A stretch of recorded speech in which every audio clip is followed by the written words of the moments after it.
ये पाँच मिले लो एसपीओ से है दे ये आ गया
थाना बड़ा बाबू एगो पत्र दले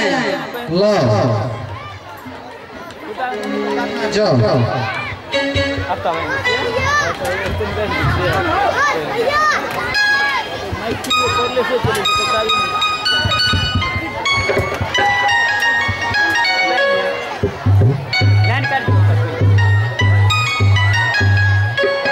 दे ई पत्र तू अपना लग रख ले आ कल है कलेक्टर से आना जइहा हुनका दो दी सवेरे चल जबे ठीक से जा